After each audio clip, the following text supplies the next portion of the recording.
జీవితం ఆగిపోతుందని జీవించడాన్ని ఆపితే ఎలా వ్యాస్?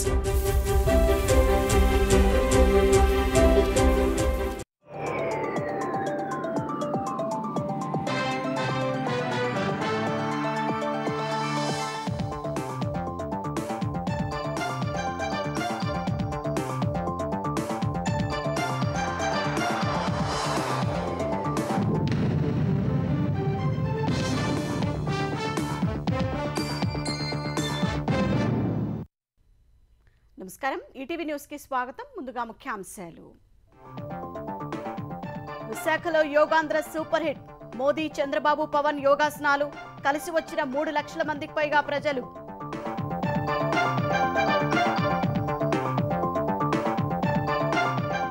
యోగాంధ్రలో 2 గిన్నీస్ రికార్డులు, మరో 21 ప్రపంచ రికార్డులు నమోదు. వృక్షాసనం, కూచిపూడి నృత్యాసనాల్లో అవార్డులు.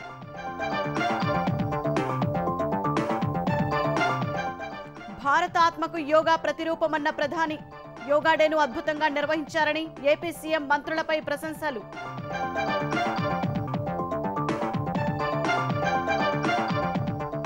తెలంగాణలో ఉత్సాహంగా సాగిన యోగా డే.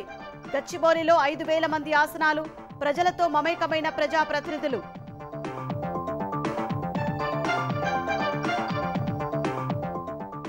ఏపీని కలుషితం చేయాలనుకునే వారిని ఉపేక్షించబోనన్న చంద్రబాబు. ఆడపిల్లల జోలికి వస్తే వదిలే ప్రసక్తే లేదని హెచ్చరిక.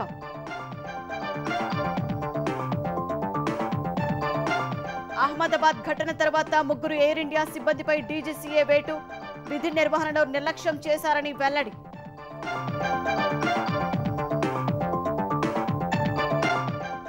ఇరాన్లో అణు కేంద్రాలే లక్ష్యంగా దాడులు తీవ్రం చేసిన ఇజ్రాయెల్. టెల్ అవీవ్పై క్షిపణులతో విరుచుకుపడిన టెహ్రాన్ సేనలు.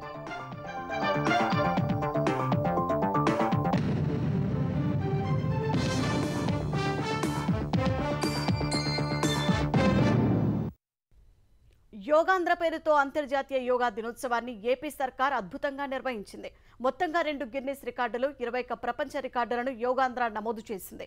విశాఖ తీరంలో ప్రధాని మోదీ, కేంద్ర మంత్రులు, సీఎం, మంత్రులతో పాటు 3 లక్షల మందికి పైగా ఔత్సాహికులు 45 నిమిషాలు యోగా సాధన చేశారు. యోగాను జీవితంలో భాగంగా చేసుకుని ఆరోగ్యాన్ని పరిరక్షించుకోవచ్చంటూ ప్రపంచానికి సందేశాన్ని ఇచ్చారు.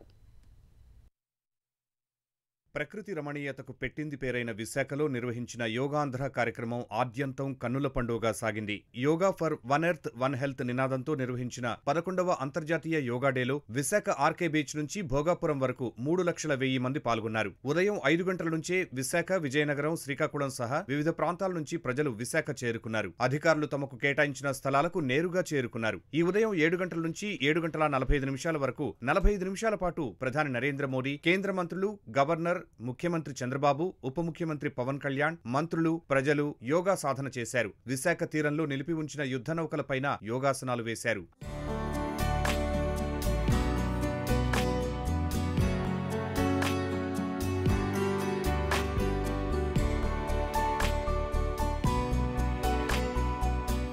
యోగాంధ్ర కార్యక్రమంతో ఆంధ్రప్రదేశ్ సర్కార్ అనేక రికార్డులను నెలకొల్పింది. 3,100,000 మంది పాల్గొనడం ద్వారా సూరత్లో 2003లో నెలకొల్పిన రికార్డును బద్దలు కొట్టి సరికొత్త గిన్నిస్ రికార్డును యోగాంధ్ర తన పేరిట లెక్కించుకుంది. యోగాంధ్రలో భాగంగా నిన్న 22,122 మంది గిరిజన విద్యార్థులు ఒకేసారి సూర్య నమస్కారం చేసి ఇప్పటికే ఒక గిన్నిస్ రికార్డును నమోదు చేశారు. 2 రికార్డుల్ని Guinness book of world record ప్రతినిధులు మదింపు చేసి ధ్రువపత్రాలు అందజేశారు.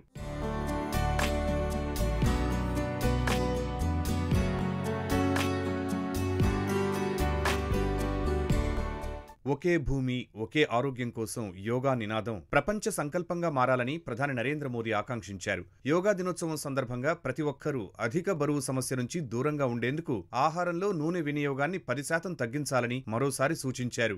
योग का सीधा साधा अर्थ होता है जुड़ना. Yoga is a great personal discipline. It is a system that takes us from me to we.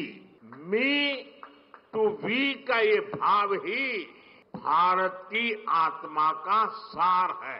Yogandhra కార్యక్రమాన్ని అద్భుతంగా నిర్వహించారంటూ చంద్రబాబు, పవన్ కళ్యాణ్, నారా లోకేష్లపై మోదీ ప్రశంసలు కురిపించారు. मैं चंद्रबाबू नायडू गारू और पवन कल्याण गारू को बधाई देता हूं. आपके नेतृत्व में आंध्र प्रदेश ने योगांध्रा अभियान का एक शानदार इनिशिएटिव लिया। मैं विशेष तौर पर नारा लोकेश गारू के प्रयासों की भी विशेष प्रशंसा करना चाहता हूं। योग का सोशल सेलिब्रेशन कैसे होना चाहिए, समाज के हर वर्ग को कैसे जोड़ना चाहिए, ये उन्होंने बीते 1-1.5 महीने के इस योगांध्र अभियान में करके दिखाया। और मैं तो देशवासियों को भी कहूंगा कि ऐसे अवसरों को किस प्रकार से सामाजिक स्तर पर गहराई से ले जाया जा सकता है, भाई लोकेश ने जो काम किया है उसको एक नमूने के रूप में देखना चाहिए।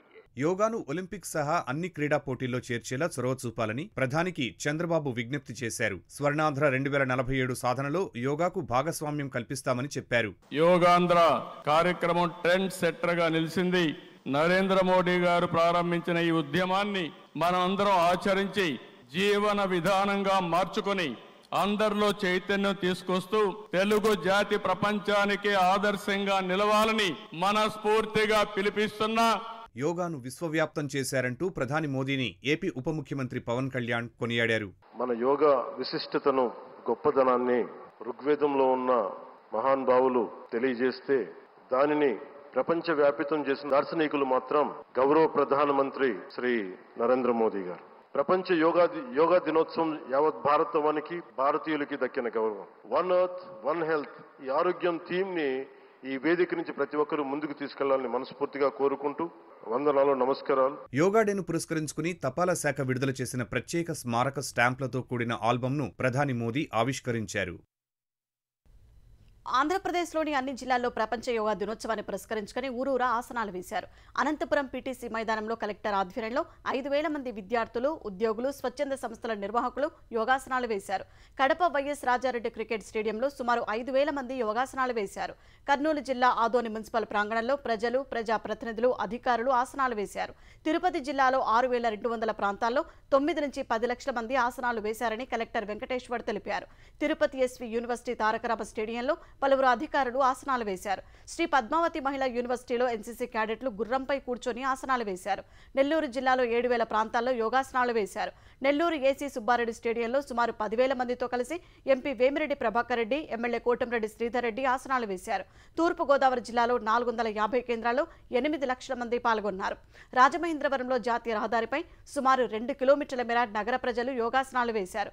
విశాఖ కేంద్ర కారాగారంలో 100 మంది గార్డింగ్ సిబ్బంది, 1000 మందికి పైగా ఖైదీలు ఇండియా మ్యాప్ ఆకారంలో యోగాసనాలు వేశారు. యోగాంధ్రలో భాగంగా నెల రోజుల్లో జరిగిన కార్యక్రమాలు 21 వరల్డ్ బుక్ ఆఫ్ రికార్డులు నమోదు చేశాయి. ఎక్కువ ప్రాంతాల్లో ఎక్కువ మంది యోగా ప్రదర్శన కోసం పేర్ల నమోదు ఒక రికార్డు కాగా, అధిక సంఖ్యలో యోగా శిక్షణ పేరిట రికార్డు, ఎక్కువ మంది యోగా ప్రదర్శనకు హాజరైనందుకు మరో రికార్డు నమోదైంది. యోగా పేరిట ఎక్కువ పోటీలు నిర్వహణ, అత్యధిక సంఖ్యలో యోగా సర్టిఫికెట్ల జారీ, ఒకే రోజు 75 చోట్ల వయోవృద్ధుల యోగాసనాలు, నెల రోజుల్లో ఎక్కువ ఆధ్యాత్మిక కేంద్రాల్లో యోగా శిబిరాలు కూడా రికార్డులోకి ఎక్కాయి. యోగా గురించి ఇంటింటి ప్రచారానికి ఎక్కువ మంది వాలంటీర్ల సేవల వినియోగం, నెల రోజుల్లో బౌద్ధరామాల్లో ఎక్కువ మంది యోగా ప్రదర్శన, చారిత్రక పురావస్తు ప్రదేశాల్లో అత్యధిక సంఖ్యలో యోగా ప్రదర్శనలు వరల్డ్ బుక్ ఆఫ్ రికార్డులో నమోదయ్యాయి. 10 జిల్లాల్లో వివిధ అంశాలపై నిర్వహించిన యోగా ప్రదర్శన రికార్డులకు ఎక్కింది. అనంతపురం జిల్లాలో ఒకే సమయంలో అత్యధికంగా విభిన్న ప్రతిభావంతులు, అన్నమయ్య జిల్లాలో ఎక్కువ మంది ఆరోగ్య కార్యకర్తలు, కడప జిల్లాలో ఎక్కువ సంఖ్యలో కుటుంబాలు, శ్రీకాకుళం జిల్లాలో మత్స్యకారులు, అల్లూరు జిల్లాలో గిరిజనులు యోగా చేసి రికార్డులు నెలకొల్పారు. కడప జిల్లాలో ఉపాధ్యాయులు, రాజమహేంద్రవరం కేంద్ర కారాగారంలో అత్యధిక మంది ఖైదీలు పాల్గొన్నట్లు రికార్డులో నమోదయ్యాయి. కృష్ణా జిల్లాలో సంప్రదాయ కూచిపూడి నృత్య భంగిమలో యోగా చేసినందుకు మరో అవార్డు దక్కింది. మానవహారంగా ఏర్పడి కోనసీమ జిల్లాలో ఎక్కువ మంది వృక్షాసనం వేయగా, ఎన్టీఆర్ జిల్లాలో త్రికోణాసనం వేయడం కూడా ప్రపంచ రికార్డుగా నమోదైంది. తెలంగాణలో అంతర్జాతీయ యోగా డే రోజున ప్రముఖులు, సామాన్యులు ఉత్సాహంగా యోగాసనాలు వేశారు.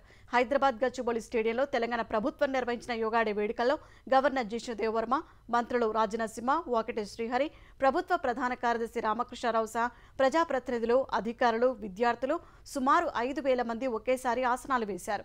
వికారాబాద్ సమితి మైదానంలో నిర్వహించిన యోగా దినోత్సవంలో స్పీకర్ గడ్డం ప్రసాద్ విద్యార్థులతో కలిసి యోగా చేశారు. హైదరాబాద్ కొత్తపేటలోని విక్టోరియా మెమోరియల్ హోంలో చేవెళ్ల ఎంపీ కొండా విశ్వేశ్వర రెడ్డి విద్యార్థులు ప్రజలతో కలిసి ఆసనాలు వేశారు. మల్లారెడ్డి యూనివర్సిటీ ఆవరణలో మాజీ మంత్రి మల్లారెడ్డి విద్యార్థులతో కలిసి ఆసనాలు వేశారు. స్వచ్ఛ భారత్ అభియాన్ ఆధ్వర్యంలో మల్కాజ్గిరి ఎంపీ ఈటెల రాజేందర్ యోగా చేశారు. అన్ని జిల్లాల్లో చిన్నారులు, యువత ఉత్సాహంగా యోగాసనాలు వేశారు. నాగర్ కర్నూలు జిల్లా కొల్లాపూర్లో మంత్రి జూపల్లి కృష్ణారావు పాల్గొన్నారు. ఖిలా వరంగల్ కోటలో ఏర్పాటు చేసిన యోగా శిబిరంలో వరంగల్ జిల్లా కలెక్టర్ సత్యశారద పాల్గొన్నారు. కోదాడ పట్టణంలోని కిడ్స్ ఇంజనీరింగ్ కాలేజీలో 500 మంది విద్యార్థులు ఆసనాలు వేశారు.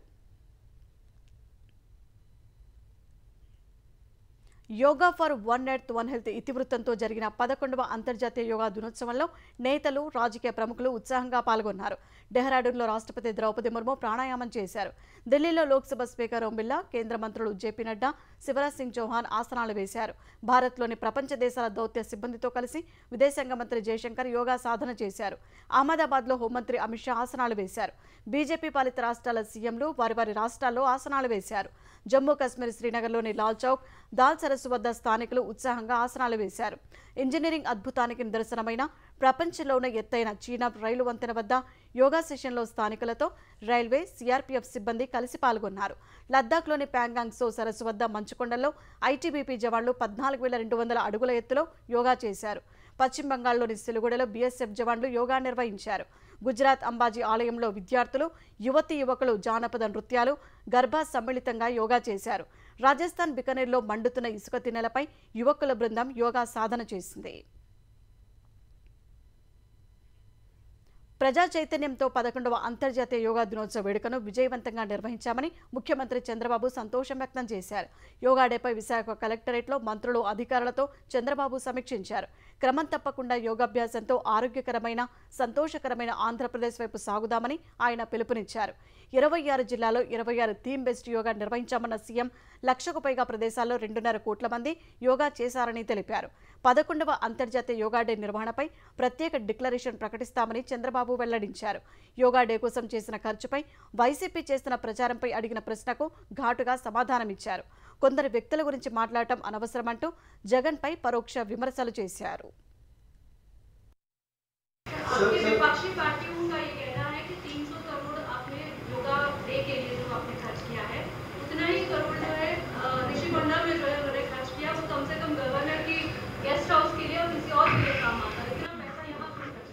Can you compare both? You have to compare apple to apple. You cannot compare apple to onion or something else. Public money, we have to use it at most efficiently for a public cause. That is a personal cause, misuse of public money. This is lot of future. Yoga is a game changer. To promote that, even Government of India has spent money, we have spent some money, but ultimately you are going to see the results.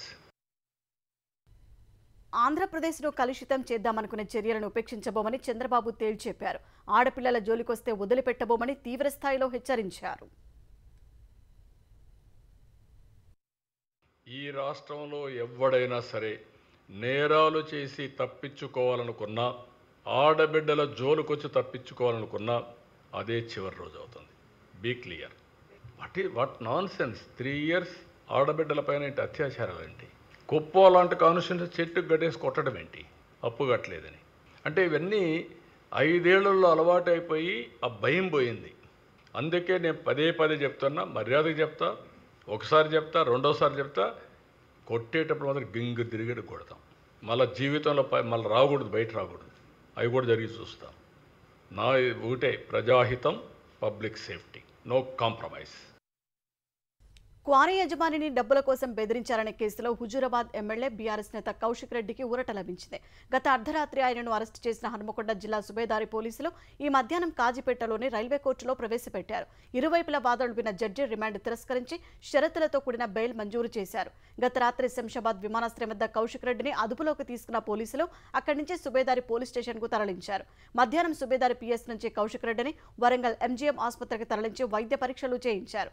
అనంతరం Kazipet railway railway కోర్టులో హాజరుపరిచారు. Kaushik Reddy arrest విషయం తెలుసుకున్న BRS నేతలు, కార్యకర్తలు Subedari police station కు భారీగా తరలివచ్చారు. BRS నేతలు ఎర్రబెల్లి, విడయ్ భాస్కర్, రాకేష్ రెడ్డి ఆధ్వర్యంలో ఠాణా లోపలకు వెళ్లేందుకు యత్నించారు. పోలీసులు వారిని అడ్డుకున్నారు. ఈ దశలో ఇరు వర్గాల మధ్య వాగ్వాదం చోటు చేసుకుంది. అనంతరం సీఎం దిష్టిబొమ్మ దగ్ధం చేసేందుకు ప్రయత్నించిన ఆందోళనకారులను పోలీసులు అడ్డుకొని మడికొండ పిఎస్కు తరలించారు. ఔటర్ రింగ్ రోడ్డు పరిధిలో ఉన్న 2 లక్షల ఎకరాలకు ప్రభుత్వం వెంటనే రైతు భరోసా నిధులు విడుదల చేయాలని మాజీ మంత్రి హరీష్ రావు డిమాండ్ చేశారు. లేదంటే ఔటర్ రింగ్ రోడ్డును లక్షల మంది రైతులతో దిగ్బంధిస్తామని హెచ్చరించారు. రైతు భరోసారాన్ని రైతులతో కలిసి సంగారెడ్డి జిల్లా పటాన్చెరులో బీఆర్ఎస్ నేతలు మహాధర్నా నిర్వహించారు. కేసీఆర్ హయాంలో నిరాటంకంగా లబ్ధిదారులకు సంక్షేమ ఫలాలు అందితే రేవంత్ రెడ్డి హయాంలో కోతలే మిగిలాయని హరీష్ రావు విమర్శించారు. స్థానిక ఎన్నికలు వస్తున్నాయని రైతు భరోసా హడావుడిగా వేస్తున్నారన్న ఆయన గతంలో 2 సార్లు ఎగ్గొట్టిన పైసలెక్కడా అని ప్రశ్నించారు. బంగారం పండే భూములు ఇవ్వబోమంటూ నిరసన తెలిపిన లగచల్ల, పెద్దధనవాడ రైతులకు బేడీలు వేసిన చరిత్ర కాంగ్రెస్ ప్రభుత్వానిదని మండిపడ్డారు.